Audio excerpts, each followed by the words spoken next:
बंधु माने आजिरो एही कार्यक्रम को आपण मानकु स्वागत। आजिरो एही कार्यक्रमटी कर्कट राशि व्यक्ति विशेष मानक पई बहुत गुरुत्वपूर्ण अटे, कारण एही एप्रिल मासरे आपणक जीवन रे अनेक किछि बड़ परिवर्तन हेबाकु जाउछि। आपणकु जेउ समय अपेक्षा थिला आपणक पई सेही समय आसी जाइछि, कारण आपणक राशि रे जेउ शनि अढेई चलीथिला ताहार समाप्त होई जाइछि, जहा फଳରେ आपणक जीवन रे जेउ समस्या दीर्घ 2.5 वर्ष धरि लागि रहितिला सेतिरो आपण वर्तमान बाहरिबाकु जाउछंती। आपणकर जेउ मानसिक दुश्चिंता रहुतिला, आपणक उपरे रेस्पोंसिबिलिटी अधिक थिला, कार्यभार अधिक रहुतिला, प्रत्येक क्षेत्र रे आपणकु जेउ असफलतार सामना करिबाकु पडुथिला, वर्तमान से सबु समस्या आपणकर दूर हेबाकु जाउछि। तो एप्रिल मासरे आपणक जीवन रे केउ सब परिवर्तन हेबाकु जाउछि, आपणकर स्वास्थ्य, शिक्षा, प्रेम जीवन, वैवाहिक जीवन, भाग्य, क्यारियर एवं व्यापार वाणिज्यर स्थिति किपरि रहिबाकु जाउछि, एहा व्यतीत नवग्रह अंकर स्थिति आपणक पई किपरि रहिबो एवं नवग्रह आपणकु केउ भली फल प्रदान करिवे से विषय रे आजिरो एही भिडियो रे आमे माने विस्तार भाबरे आलोचना करिबा।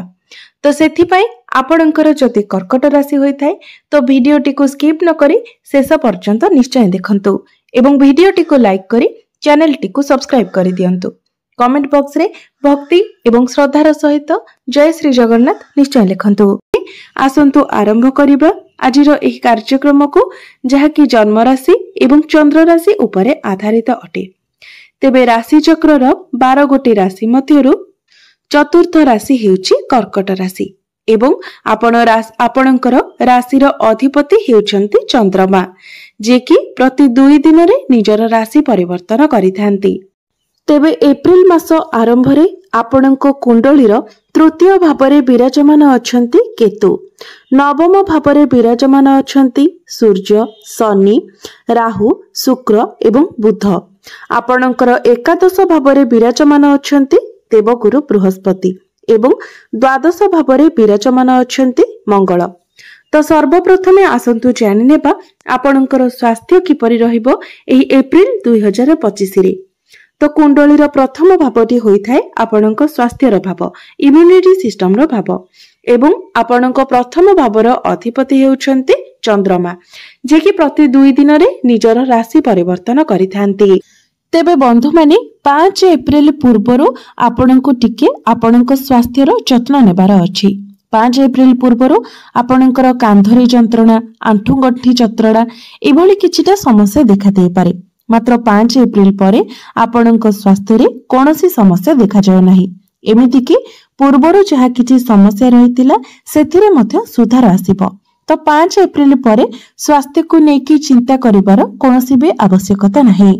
मात्र आपणकर जेहेतु पंचग्रह जोग हेउची तो सेथि पई आपण टिके केवल निजर खाद्य पेय रे नियंत्रण रक्षा करिवे, खाद्य पेय प्रति ध्यान देबे। एबे आसंतु जानिबा आपणकर शिक्षा क्षेत्र किपरि रहिबो एप्रिल 2025 रे, विद्यार्थी मानक पई किपरि रहिबो एप्रिल मासटी।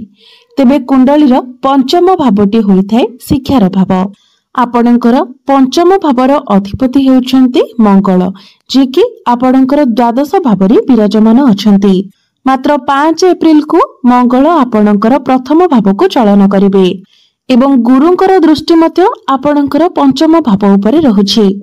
तो बंधु माने 5 एप्रिल परे आपणकर पाठ पढ़ा बहुत भल रहिबो एवं 14 एप्रिल परे आहुरी अधिक भल रहिबो, कारण 14 एप्रिल को सूर्य आपणकर केंद्र को चलन करिवे।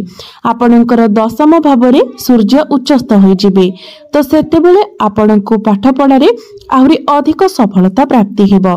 जदि आपणकर कोनोसी गवर्नमेंट एग्जाम अछि तो सेथिरे निश्चित भावरे आपण उत्तीर्ण हेबे। एहा व्यतीत जदि आपण कोनोसी एडमिशन नेबा पई चाहुछंती किंबा फॉर्म फिलअप करिबा पई चाहुछंती तो 5 एप्रिल परठारु समय आपणक पई भल रहिबो। तो से सब आपण एप्रिल मासरे करि परिबे। एबे आसंतु जानिबा आपणकर प्रेम जीवन किपरि रहिबो एप्रिल 2025 रे। तेबे बंधु माने कुंडलीर पंचम भावटी आपणकर शिक्षार भाव हेबा सहित पंचम भावटी मध्ये होइताय आपणक प्रेम जीवनर भाव एवं संतानर भाव। तो आपणकर पंचम भावर अधिपति हेउछंती मंगल, जे कि आपणकर द्वादश भावरे विराजमान अछंती। मात्र 5 एप्रिल को मंगल आपणकर प्रथम भाव को चलन करिवे, आपणकर प्रथम भावरे गोचर करिवे। तो बंधु माने आपण को आपणकर क्रोध उपरे संपूर्ण भावरे नियंत्रण रक्षा करिवार अछि, कारण मंगल आपणकर प्रथम भाव को चली आसीबे एवं प्रथम भावरे मंगल निश्चित होई जिवे। सेथि पई आपण सब बेले चेष्टा करिवे आपणकर पार्टनर को डोमिनेटिंग करिवा पई, जहा कि आपणकर करिवा बिल्कुल भी उचित नहे एवं से सब न करी आपण निजर क्रोध उपरे नियंत्रण रक्षा करंतु, नचेत आपणक पई ही आपणक प्रेम जीवन रे समस्या सृष्टि हेबो। गुरुंकर दृष्टि जेहेतु आपणकर पंचम भाव उपरे रहउची, तो प्रेम जीवन आपणकर भल रहिबो, किंतु समस्या आपण निजे सृष्टि करिवे। सेथि पई आपण निजर क्रोध उपरे निजर बाणी उपरे नियंत्रण रक्षा करंतु। एही एप्रिल मासरे आपणकर प्रेम जीवन किपरि रहिबो ताहा संपूर्ण रूपरे आपणक उपरे ही निर्भर करे। एबे आसंतु जानिबा आपणकर वैवाहिक जीवन किपरि रहिबो एप्रिल 2025 रे। तो बंधु माने कुंडलीर सप्तम भावटी होइथाय वैवाहिक जीवनर भाव, आपणक जीवन साथीर भाव। आपणक सप्तम भावर अधिपति हेउछंती शनि, जे कि आपणकर नवम भावरे विराजमान अछंती। तेबे बंधु माने वैवाहिक जीवन आपणकर भल रहिबो। या पूर्वरु शनि आपणकर अष्टम स्थान रे थिले, सप्तम भावर अधिपति होई अष्टम भावरे रहिबा कारणरु आपणक जीवन साथींकर स्वास्थ्य रे मध्य किछिटा प्रॉब्लम रहुथिला। वैवाहिक जीवन रे मध्य नाना प्रकारर समस्या देखा देउथिला। यह व्यतीत आपणकर शनि अढ़ई जेहेतु चलीथिला, तो वैवाहिक जीवन रे नाना प्रकारर अशांति मध्य सृष्टि हेउथिला, जहाँकि एप्रिल मासरे आपणकर शनि अढ़ईर समाप्ति होई सारिछि। तो आपणकर वैवाहिक जीवन भल रहिबो। मात्र शनि को सहित जेहेतु आपणकर नवम भावरे सूर्य अछंती एवं राहु मध्य अछंती, तो राहु एवं शनिकर एकत्रीकरण हेतु श्रापित दोषर निर्माण हेउछि, जहाँकि 18 मई पर्यंत श्रापित दोष रहिबो। कारण 18 मई को ही राहु निजर राशि परिवर्तन करिवे एवं आपणकर अष्टम भाव को चलन करिवे। सेथिपाई से पर्यंत आपण आपणकर जीवन साथींकर नेचर रे किछिटा परिवर्तन देखि पारंती। एहा व्यतीत अन्य कोनोसी भी बड़ समस्या आपणकर वैवाहिक जीवन रे देखा जाउ नाही। एबे आसंतु जानिबा सबुठारु गुरुत्वपूर्ण विषय वस्तु आपणकर भाग्य, क्यारियर एवं व्यापार वाणिज्यर स्थिति किपरि रहइबो एप्रिल 2025 रे। तो कुंडलीर नवम भावटी होइथाय आपणकर भाग्यर भाव। आपणकर नवम भावर अधिपति हेउछंती देवगुरु बृहस्पति, जे कि आपणकर एकादश भावरे विराजमान अछंती एवं आपणकर नवम भावरे पंचग्रही जोग हेउछि। तो आपणकर नवम भावरे सूर्य, शनि, राहु, शुक्र एवं बुध विराजमान अछंती। तेबे आपणकर नवम भावरे पंचग्रही जोग हेउथिबा हेतु सेमाने आपणकर भाग्यरे किछिटा बाधा विघ्न सृष्टि करिवे।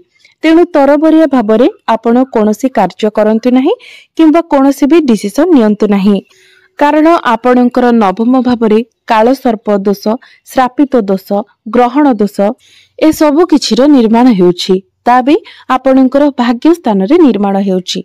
तेणु एप्रिल मासरे जदि आपणकर सेमिति किछि अर्जेंट नाही, तो आपण सब बड़ कार्य गुडी को स्किप करबा को चेष्टा करंतु। 18 मई परे आपण आपणकर भाग्य रे सुधार देखिबा को पाइबे, कारण सेते बेले राहु आपणकर नवम स्थान रु हटि जाइथिबे, सूर्य मध्ये हटि जाइथिबे, तो सेते बेले आपणको सेतेटा किछि प्रॉब्लम आसीबो नाही। तेणु जदि सेमिति किछि तरबरिया नाही, तो आपण 15 किंबा 18 मई पर्यंत अपेक्षा करंतु। किंतु जदि आपण कोनोसी शुभ मांगलिक कार्य करबा को चाहछंती, तो ताहा आपण करि परिबे।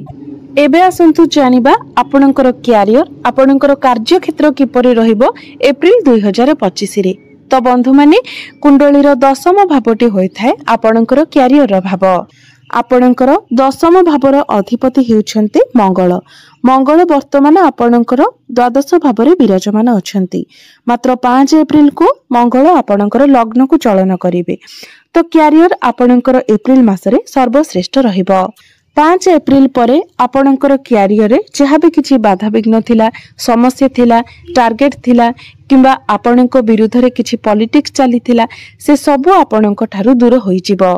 मात्र मंगल जेहेतु आपणकर प्रथम भाव में निचस्थ रहिबे, सेथिपाई आपणको निजर क्रोध उपरे नियंत्रण रक्षा करिवार अछि, निजर आग्रेशन उपरे आपणको कंट्रोल करिवार अछि। किंतु क्यारियर आपणकर 5 एप्रिल पर बहुत भल रहिबो। एवं जदि आपणको पाखरे कोनोसी चाकरी नाही, चाकरी पई आपण प्रिपेयर हेउछंती, तो 14 एप्रिल पर आपणको चाकरी मिलिबार बहुत अधिक संभावना रहुछि। कारण 14 एप्रिल को सूर्य आपणकर 10म भाव में उच्चस्थ होई जिवे। सेथिपाई चाकरी पई आपण निजर चेष्टा जारी रखंतु। यह व्यतीत 14 एप्रिल पर क्यारियर रे आपणको अचीवमेंट मिली पारे, मान सम्मान मिली पारे, कार्य क्षेत्र रे आपण प्रशंसित होई पारंती, चाकरी क्षेत्र रे आपणकर प्रमोशन मध्य होई पारे। केवल आपण निज तरफरु चेष्टा करंतु, कारण समय आपणको संपूर्ण रूप रे साथ देबो। बिजनेस रो कथा जदि हेबा तो बिजनेस आपणकर एप्रिल मासरे आहुरी अधिक भल रहिबो। कारण शनि, शुक्र एवं बुध 3 जण जाक एकत्र अछंती। भाग्य रे आपणकर बाधाविघ्न आसिले मध्य बिजनेस किंतु आपणकर बहुत भल रहुछि। बिजनेस रे आपणकर ग्रोथ हेबो, फाइनेंशियल ग्रोथ हेबो। बिजनेस रे आपण किछि जोड़िबा पई चेष्टा करिवे, बिजनेस को आगो को बढ़ाइबा पई चेष्टा करिवे। तेबे आपणकर जेहेतु शनि अढ़ेर समाप्त होई गला, तो पूर्वरु आपणकर जे डिप्रेशन थिला, पारिवारिक अशांति थिला, स्वास्थ्य रे किछि समस्या रहुथिला, परिवार रे मध्य सदस्य मानकर स्वास्थ्य रे अवनति देखा देउथिला, से सब आपणकर धीरे धीरे दूर हेबाकू लागिबो। तो एबे आसंतु जानि नेबा किछि विशेष प्रतिकार विषय रे, जे प्रतिकार गुडिक करिबा द्वारा आपणकर जहा सब अशुभत्व रहुछि से सब खंडन होई पारिबो एवं आपणको अधिक शुभत्व प्राप्ति होई पारिबो। तो सेथि पई आपण प्रत्येक दिन चंद्रमांकर बीज मंत्र 108 थर जप करंतु। प्रत्येक दिन आपण हनुमान चालीसार पाठ करंतु। प्रत्येक दिन आपण गुरुंकर बीज मंत्र मध्य 108 थर जप करंतु। एवं प्रत्येक दिन आपण उदित सूर्य को तंबा पात्र रे जलार्घ्य अर्पण करंतु। निश्चित भावरे समस्त अशुभत्व गुड़िक खंडन होई आपनको अधिक शुभत्व प्राप्ति होई पारिबो। तेबे बंधु माने आपणकर जीवन मंगलमय हेउ, एहा ही ईश्वरंक निकटरे मोर प्रार्थना। धन्यवाद।